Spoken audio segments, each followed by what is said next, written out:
Hello दोस्तों, नमस्कार। अपने इस यूट्यूब चैनल पे मैं आप सभी लोगों का बहुत बहुत स्वागत करता हूं। दोस्तों, आज के इस वीडियो में हम बात करेंगे इनकम टैक्स रिटर्न यानी आईटीआर के बारे में। और ख़ास तौर से ये आईटीआर जो फाइनेंशियल ईयर 2021 से 2022 तक के लिए है या फिर असेसमेंट ईयर 2022-23 के लिए है। दोस्तों, आज के इस वीडियो में हम बात करने वाले हैं कि आईटीआर फाइलिंग की लास्ट डेट क्या है और फॉर हुम आईटीआर फाइलिंग इज़ मैंडेटरी, किसके लिए आईटीआर फाइल करना ज़रूरी होता है और कौन लोग छोड़ भी देंगे तो कोई दिक्कत नहीं है। और आईटीआर फाइल करने के बेनिफिट्स क्या हैं, अगर जिनके लिए मैंडेटरी नहीं है वो भी फाइल करते हैं तो उनको क्या क्या बेनिफिट्स मिलते हैं। इन तीन चीज़ों पे आज हम बात करने वाले हैं आज के इस वीडियो में। तो चलिए दोस्तों, आज के इस वीडियो की शुरुआत करते हैं। लेकिन वीडियो शुरू करने से पहले मैं आप सभी लोगों से रिक्वेस्ट करूंगा कि अगर आपको मेरा ये वीडियो पसंद आए तो वीडियो को लाइक करें, शेयर करें और चैनल को सब्सक्राइब करें। तो दोस्तों, जैसा कि आप स्क्रीन पे देख सकते हैं, जो आईटीआर फाइलिंग की लास्ट डेट है इस बार फाइनेंशियल ईयर 21-22 का और असेसमेंट ईयर 22-23 के लिए 2022-23 मतलब 2022-2023 के लिए जो असेसमेंट ईयर होगा 2022-2023 होगा। एक्चुअली आईटीआर फाइल करते वक्त नॉर्मली असेसमेंट ईयर ही पूछता है। तो उसकी लास्ट डेट अभी तक जो है 31 जुलाई 2022 दी गई है। और सभी लोग कोशिश करिए कि जिनको भी आईटीआर फाइल करना है वो इस डेट से पहले फाइल कर दें। वैसे अभी तक का पिछला रिकॉर्ड ये रहा है कि हर बार डेट एक्सटेंड होता है और ये लगभग लास्ट अगस्त तक जाता है, यानी 1 महीने का एक्सटेंशन मिलता है। लेकिन एक दो बार ऐसा भी हुआ है जब ये एक्सटेंशन नहीं मिलता। तो सभी लोग जिनको भी आईटीआर फाइल करना है वो 31 जुलाई 2022 से पहले कर दें, अदरवाइज उनको फाइन पे करना पड़ सकता है। नेक्स्ट आप देख सकते हैं दोस्तों कि फॉर हुम इट इज़ मैंडेटरी, किसको फाइल करना जरूरी है। तो आप देखिए यहाँ पे, all salaried person working in private और गवर्नमेंट सेक्टर, कोई भी ऐसा बंदा है जिसको सैलरी मिलती है, अगर वो प्राइवेट में काम कर रहा है चाहे गवर्नमेंट डिपार्टमेंट्स में काम कर रहा है, उनको आईटीआर फाइल करना मैंडेटरी होता है। दूसरा, उनके लिए मैंडेटरी होता है any individual whose taxable income is more than 2.5 lakh. 2.5 lakh से ज़्यादा अगर टैक्सेबल इनकम किसी की भी होती है, तो वो चाहे बिजनेस कर रहा हो, चाहे प्राइवेट जॉब कर रहा हो, चाहे कुछ भी कर रहा है, उसको भी आईटीआर भरना मैंडेटरी है।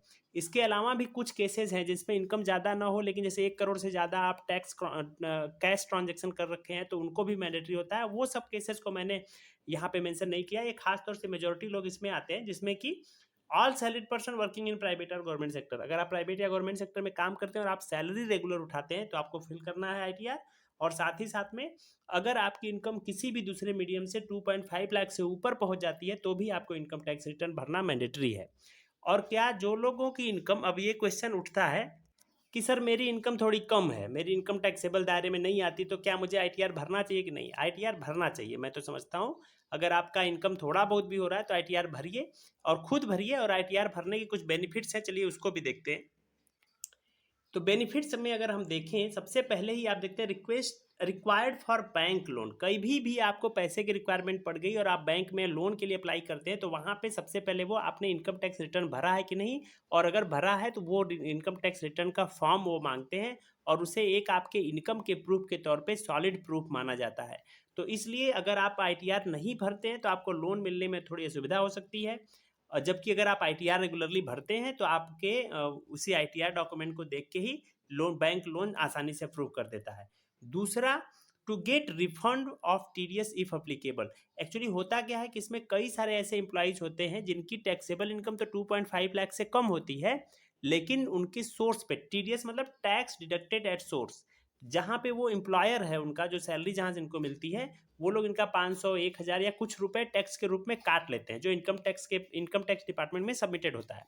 तो अगर आप इनकम टैक्स रिटर्न फॉर्म भरेंगे तभी वो पैसा जो आपका कटा हुआ है वो आपको वापस मिलेगा, अदरवाइज वो पैसा आपको वापस नहीं मिलेगा। मैं कई सारे ऐसे दोस्तों को भी जानता हूँ जो दूसरे सारे बिजनेस कर रहे होते हैं, जैसे कुछ लोग नेटवर्किंग कर रहे होते हैं, कुछ लोग किसी और चीज़ में इन्वॉल्व होते हैं, उसमें भी उनकी इनकम पता चला 10,000 रुपये की है और उसमें से 100 रुपये, 1000 रुपये उनका टैक्स 10% का टैक्स कटा हुआ है। और वो सोचते हैं कि हमको आईटीआर भरने की जरूरत नहीं है। आपका एक भी रुपया अगर टैक्स कटा है तो आप आईटीआर भरेंगे तभी वो पैसा आपको वापस मिलेगा, अदरवाइज वो पैसा इनकम टैक्स डिपार्टमेंट के पास ही रह जाएगा।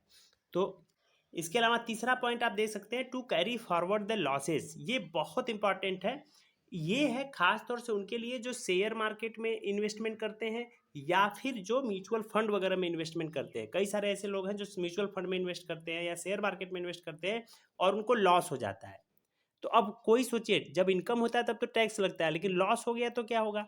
इस केस में इनकम टैक्स डिपार्टमेंट ये सुविधा देती है कि आप अभी क्या करिए, टैक्स में आपको तुरंत बेनिफिट नहीं मिलेगा, लेकिन अपने लॉस को बता दीजिए कि हमको इस फाइनेंशियल ईयर में इतना लॉस हो गया आईटीआर में। तो अगले साल अगर आपको बेनिफिट होता है, ज़्यादा बेनिफिट हो जाता है शेयर मार्केट से, तो पिछले साल के लॉस को कम करके तब फिर आपका टैक्स लगता है। That is called carry forward the losses. Losses को कैरी फॉरवर्ड करना। जैसे इस बार हमें 10,000 का लॉस हो गया और अगली बार हमें 1 लाख का फायदा हो गया, तो अगली बार मुझे 1 लाख के पे का टैक्स नहीं देना पड़ेगा, 10,000 कम कर देंगे, क्योंकि पिछली बार हमको लॉस हो गया था, तो 90,000 पे ही टैक्स देना पड़ेगा। ये खासतौर से उनके लिए जो शेयर मार्केट में और म्यूचुअल फंड पे इन्वेस्टमेंट करते हैं उनके लिए।